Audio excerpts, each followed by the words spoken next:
Hello दोस्तों, स्वागत है आपका अपने चैनल जीके विद बटवाल में। दोस्तों, ये क्लास आपकी पॉलिटी की क्लास है और आपको बता दूं कि ये इस क्लास का जो टाइमिंग है वो डेली रात को 8 बजे होता है। कल के लिए मैं माफ़ी चाहूँगा, कल किसी कारणवश ये क्लास नहीं हो पाई थी, ज़रूरी कुछ काम था इस चक्कर में। बाकी हमारी क्लास डेली होती है और इस क्लास की जो टाइमिंग है वो 8 बजे से है शाम को, अभी ध्यान रखेंगे। और आज का जो हमारा टॉपिक है वो रहने वाला है राज्य के नीति निर्देशक तत्व। राज्य के नीति निर्देशक तत्व है हमारा। और आपको बता दूं ये हमारा पार्ट 1 है और पार्ट 2 इसका हम कल कराने वाले हैं। पार्ट 2 यानी कि 2 क्लासों में ये आपके जो जितने भी क्वेश्चन बन सकते हैं राज्य के नीति निर्देशक तत्व से वो सारे कंप्लीट हो जाएंगे। ये 2 वीडियो आएंगी, छोटी छोटी वीडियो हैं, ज़्यादा बड़ी नहीं है, 10 मिनट की होगी लगभग। तो चलिए क्लास को शुरू करते हैं। देखिए, क्वेश्चन हमारा है, राज्य के नीति निर्देशक सिद्धांतों को भारतीय संविधान में शामिल किए जाने का उद्देश्य क्या था? ये उद्देश्य था सामाजिक और आर्थिक प्रजातंत्र को स्थापित करना, इसका उद्देश्य था। ऑप्शन नंबर डी हो जाएगा आपका right answer. Option number D is the right answer. अगले क्वेश्चन पर हम चलते हैं। अगला हमारा क्वेश्चन है, निम्नलिखित में से कौन एक राज्य के नीति निर्देशक सिद्धांतों का उद्देश्य नहीं है? कौन नहीं है? ये हमारा है, एक धार्मिक राज्य की स्थापना करना उद्देश्य नहीं है। ऑप्शन नंबर सी हो जाएगा राइट आंसर। चलिए अगले क्वेश्चन पर हम चलते हैं। अगला क्वेश्चन हमारा है, राज्य के नीति निर्देशक सिद्धांत किस प्रकार मौलिक अधिकारों से भिन्न हैं? किस प्रकार भिन्न है? ये हमारे निर्देशक सिद्धांत परिवर्तनीय नहीं है, जबकि मौलिक अधिकार परिवर्तनीय है। ऑप्शन नंबर यहाँ आपका सी हो जाएगा राइट आंसर। अगले क्वेश्चन पर हम चलते हैं। देखिए, शेयर कर दीजिएगा अगर आपने अभी तक क्लास को शेयर नहीं किया है तो। निर्देशक तत्व क्या है? निर्देशक तत्व क्या है? निर्देशक तत्व अवाद योग्य है। क्या? अवाद योग्य। ऑप्शन नंबर बी हो जाएगा राइट आंसर, अवाद योग्य है। चलिए अगला क्वेश्चन है, निम्नलिखित कथनों पर विचार कीजिए। भारत के संविधान के संदर्भ में राज्य की नीति निर्देशक तत्व विधायिका के कृत्यों पर निर्वर्धन करते हैं। क्या ये बात सही होगी? ये गलत हो जाएगा। और अगला है, कार्यपालिका के कृत्यों पर निर्वर्धन करते हैं। ये भी आपका गलत हो जाएगा। तो इसके दोनों गलत हो जाएंगे। तो इसका राइट आंसर क्या होगा? ए और दो दोनों गलत। एक सेकेंड, ना तो एक ना ही दो। ऑप्शन नंबर डी हो जाएगा आपका राइट आंसर। अगला क्वेश्चन हमारा है, भारत के संविधान के भाग 4 में अंतर्विष्ट प्रावधानों के संदर्भ में निम्नलिखित कथनों में से कौन सा सही है? ये आपको बताना है। देखिए, वे न्यायालयों द्वारा परिवर्तनीय होंगे, नहीं होंगे। वे किसी भी न्यायालय द्वारा परिवर्तनीय नहीं होंगे, इसका राइट हो जाएगा। इस भाग में अधिकथित सिद्धांत राज्य के द्वारा कानून बनाने को प्रभावित करेंगे, ये भी सी हो जाएगा। यानी कि इसका राइट आंसर हो जाएगा 2 और 3, यानी केवल 2 और 3। ऑप्शन नंबर डी हो जाएगा यहाँ राइट आंसर। अगला हमारा क्वेश्चन है, राज्य की नीति के निर्देशक तत्वों के बारे में निम्नलिखित कथनों पर आपको विचार करना है। ये तत्व देश के सामाजिक आर्थिक लोकतंत्र की व्याख्या करते हैं। क्या ये बात सही है? ये बात बिल्कुल सही हो जाएगी। अगले पर चलते हैं। अगला है, इन तत्वों में अंतर्विष्ट उपबंध किसी न्यायालय द्वारा परिवर्तनीय या एनफोर्सिएबल नहीं है। ये भी आपका राइट हो जाएगा, यानी कि दोनों राइट हो जाएंगे। ऑप्शन नंबर सी आपका यहाँ राइट आंसर हो जाएगा। अगले क्वेश्चन पर हम चलते हैं। देखिए, क्वेश्चन है, कल्याणकारी राज्य की संकल्पना का समावेश भारत के संविधान में है। किसमें?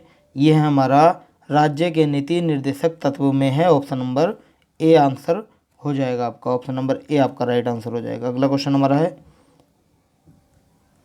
भारत के संविधान का कौन सा भाग कल्याणकारी राज्य के आदर्श की घोषणा करता है? कौन सा भाग करता है?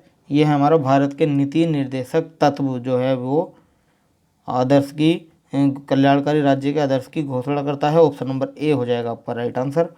अगला हमारा क्वेश्चन है, संविधान का कौन सा भाग कल्याणकारी राज्य का आदर्श घोषित करता है? रिपीटेड है क्या क्वेश्चन? एक सेकंड दीजिएगा। चलिए, इसका राइट आंसर करेंगे, संविधान का कौन सा भाग कल्याणकारी राज्य का आदर्श घोषित करता है? इसका राइट आंसर हो जाएगा हमारा क्या? इसका राइट आंसर भी हमारा राज्य के नीति निर्देशक तत्व होगा। ऑप्शन नंबर डी हो जाएगा राइट आंसर। चलिए अगला है, भारत के कल्याणकारी राज्य होने का विचार पाया जाता है किसमें? भारत के कल्याणकारी राज्य होने का विचार पाया जाता है हमारा, किस में पाया जाता है बताइए, आंसर करेंगे। ये पाया जाता है संविधान की प्रस्तावना में। ऑप्शन नंबर ए हो जाएगा आपका राइट आंसर। चलिए अगले पर चलते हैं। अच्छा एक सेकंड दीजिएगा। देखिए संविधान की प्रस्तावना में पाया जाता है, ऑप्शन ए हो जाएगा। और इसके दो ऑप्शन इधर भी हैं, राज्य के नीति निर्देशक तत्व में भी पाया जाता है, यानी कि इसका राइट आंसर क्या होगा, ए तथा सी दोनों होगा। ऑप्शन नंबर डी आपका राइट आंसर हो जाएगा। चलिए अगला क्वेश्चन हमारा है, राज्य के नीति निर्देशक तत्व सहज अध्ययन के लिए निम्न में से कौन से भागों में विभाजित किए जा सकते हैं।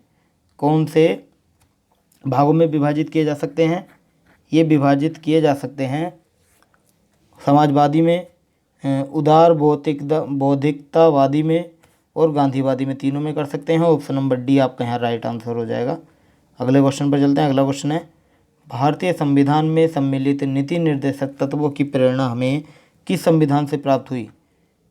ये जो प्राप्त हुई थी ये हमारी आयरलैंड से प्राप्त हुई। कहाँ से, आयरलैंड से। ऑप्शन नंबर डी आपका राइट हो जाएगा, Ireland is the right answer. अगला है, भारतीय संविधान में राज्य के नीति निर्देशक तत्वों को निम्न में से किस देश के संविधान से लिया गया है। किस देश के संविधान से लिया गया है, ये लिया गया है आयरलैंड के संविधान से। ऑप्शन नंबर सी हो जाएगा राइट आंसर, आयरलैंड के संविधान से लिया गया है। चलिए अगला क्वेश्चन है, भारतीय संविधान में राज्य के नीति निर्देशक सिद्धांतों का विचार लिया गया है कहाँ से।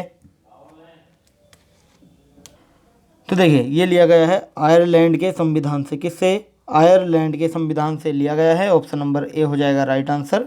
अगला हमारा क्वेश्चन है, नीति निर्देशक सिद्धांत है। देखिए नीति निर्देशक सिद्धांत वाद योग्य नहीं है। क्या, वाद योग्य नहीं है। ऑप्शन नंबर बी हो जाएगा राइट आंसर, वाद योग्य नहीं है। चलिए अगला है, भारत के संविधान के अनुसार निम्नलिखित में से कौन सा देश के शासन के लिए आधारभूत है।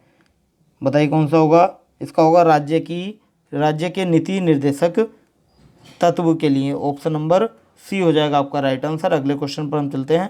अगला है, समान कार्य के लिए समान वेतन भारत के संविधान में सुनिश्चित किया गया है। एक क्या है, ये एक राज्य के नीति निर्देशक सिद्धांतों का अंग है। ऑप्शन नंबर बी हो जाएगा यहाँ आपका right answer. Option number B is the right answer. अगला हमारा क्वेश्चन है, निम्नलिखित में से कौन सा राज्य के नीति के निर्देशक तत्वों में निहित है। कौन सा निहित है, यह है हमारा पुरुषों और स्त्रियों दोनों का समान कार्य के लिए समान वेतन हो। इसका right answer option number D हो जाएगा। अगला हमारा क्वेश्चन है, चलिए अगले क्वेश्चन पर चलते हैं। निम्नलिखित में से कौन एक मौलिक अधिकार नहीं है। कौन नहीं है मौलिक अधिकार, मौलिक अधिकार मौलिक अधिकार कौन सा नहीं है। देखिए मौलिक अधिकार हमारा समान काम के लिए समान वेतन नहीं है। ऑप्शन नंबर बी हो जाएगा राइट आंसर। अगला हमारा क्वेश्चन है, भारत में निम्नलिखित में से किसके अंतर्गत पंचायती राज प्रणाली की व्यवस्था की गई है। किसके अंतर्गत की गई है, ये की गई है राज्य के नीति निर्देशक सिद्धांत के अंतर्गत। ऑप्शन नंबर सी आपका राइट हो जाएगा यहाँ पर। ऑप्शन नंबर सी इसका राइट आंसर हो जाएगा। चलिए अगला क्वेश्चन है, निम्न में से कौन सा अनुच्छेद पंचायत के गठन के लिए राज्य सरकार को निर्देश देता है। बताइए इसका राइट आंसर। देखिए इसका राइट आंसर हो जाएगा, ये किस अनुच्छेद में था, पंचायती राज पंचायत के गठन के लिए राज्य सरकार को निर्देश देता है, वो अनुच्छेद होता है हमारा अनुच्छेद 40 के अंतर्गत। किसके, अनुच्छेद 40। ऑप्शन नंबर बी हो जाएगा राइट आंसर, अनुच्छेद 40 इज द राइट आंसर। अगला क्वेश्चन, निम्नलिखित अनुच्छेदों में से कौन एक राज्य सरकार को ग्राम पंचायतों को संगठित करने के लिए निर्देशित करता है। कौन करता है, ये करता हमारा अनुच्छेद 40। कौन, अनुच्छेद 40 करता है। ऑप्शन नंबर बी होगा यहाँ आपका राइट आंसर, अनुच्छेद 40। अगला हमारा क्वेश्चन है, भारत के संविधान के अंतर्गत ग्राम पंचायतों का गठन, भारत के संविधान के अंतर्गत ग्राम पंचायतों का गठन एक निर्देशक सिद्धांत है। कौन सा निर्देशक सिद्धांत है। ऑप्शन नंबर सी आपका राइट आंसर हो जाएगा। अगला हमारा क्वेश्चन है, सूची 1 के साथ सूची सेकंड को मिलाइए और सूची के नीचे दी गई कोड की सहायता से सही उत्तर का चयन आपको करना है। देखिए ग्राम पंचायत का गठन किस अनुच्छेद में है। ग्राम पंचायत का गठन अभी बताया था आपको, किस अनुच्छेद में बताइए। ग्राम पंचायत का गठन हमारा है अनुच्छेद 40 के अंतर्गत। किसके, अनुच्छेद 40 के अंतर्गत। इसका हो जाएगा 5। समान आचार संहिता, समान आचार संहिता अनुच्छेद 44 में आता है, इसका पहला हो जाएगा। बात की जाए कृषि एवं पशुपालन की, तो ये हो जाएगा हमारा अनुच्छेद 48, इसका दूसरा हो जाएगा। और न्यायपालिका व कार्यपालिका का पृथक्करण किस में आता है? यह आता है अनुच्छेद 50 के अंतर्गत, तो इसका तीसरा हो जाएगा। बात की जाए अंतर्राष्ट्रीय शांति का विकास, तो अंतर्राष्ट्रीय शांति का विकास अनुच्छेद 51 के अंतर्गत आता है, तो इसका हो जाएगा हमारा चौथा। क्या हो जाएगा? 51,234। देख लेते हैं 51,234 कहाँ है, एक सेकेंड दीजिएगा। 51,234 53। ये देखिए इसका राइट आंसर आपका होगा क्या? उपरोक्त में से कोई नहीं, क्योंकि इसका राइट आंसर होना चाहिए था 51,234, जो आपके ऑप्शन में नहीं दिया गया है। तो इसका राइट आंसर ऑप्शन नंबर ई हो जाएगा। ऑप्शन नंबर ई आपका यहाँ राइट आंसर हो जाएगा। अगले क्वेश्चन पर चलते हैं। अगला क्वेश्चन है, मिलान आपको करना है। बताइए, अनुच्छेद दिए गए हैं और उसके विषय दिए गए हैं। अभी बताया था अनुच्छेद 40 किस में आता है?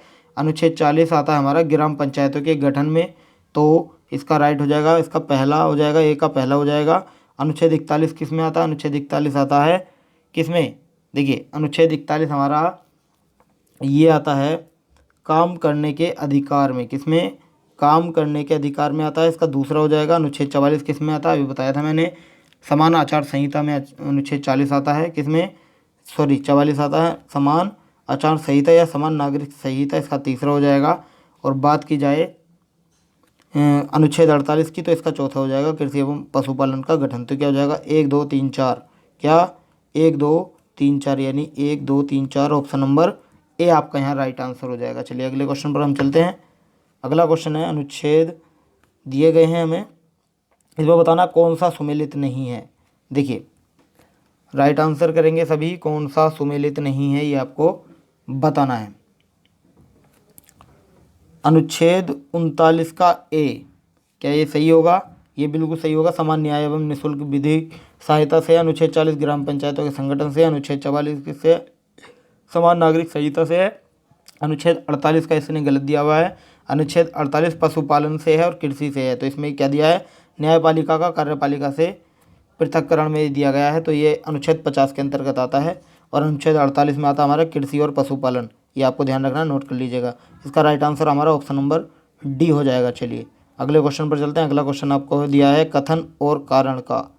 कारण है कहा गया है, इसका कथन है, अच्छा सॉरी माफ़ करना, इसमें कथन है मनरेगा अहर परिवार के कम से कम एक सदस्य को वर्ष में 100 दिन का रोजगार दिलाने का प्रावधान करता है। इसका कारण है रोजगार का अधिकार संविधान के भाग 3 में प्राविधित है। कथन और कारण दोनों को बताना है। देखिए इसका जो कथन है ये बिल्कुल सही हो जाएगा। बात की जाए कारण की, तो कारण इसका गलत हो जाएगा। तो इसका राइट आंसर क्या हो जाएगा? केवल कथन सही है, यानी कि ए सही है परंतु आर गलत है। ऑप्शन नंबर सी आपका यहाँ राइट आंसर हो जाएगा। अगले क्वेश्चन पे चलते हैं। देखिए आज का सेशन हमारा यहीं समाप्त होता है। इस टॉपिक का पार्ट 1 हमने करा दिया है, कल आपका इसमें पार्ट 2 हो जाएगा और पार्ट 2 के साथ साथ ये टॉपिक आपका कल खत्म हो जाएगा। तो हमारे साथ जुड़े रहिएगा। वीडियो अच्छी लगे तो वीडियो को लाइक करें और चैनल को सब्सक्राइब करेंगे और बेल आइकन दबा देंगे ताकि आने वाली हर अपडेट आपको समय पर मिलती रहे। इस क्लास की पीडीएफ चाहिए तो आप हमारे टेलीग्राम चैनल से जुड़ सकते हैं, जिसका लिंक हमने वीडियो के डिस्क्रिप्शन में दिया है, वहाँ जाकर आप हमें ज्वाइन कर सकते हैं। तो आज के लिए इतना ही, कल फिर मिलते हैं नेक्स्ट टॉपिक के साथ। Thank you so much.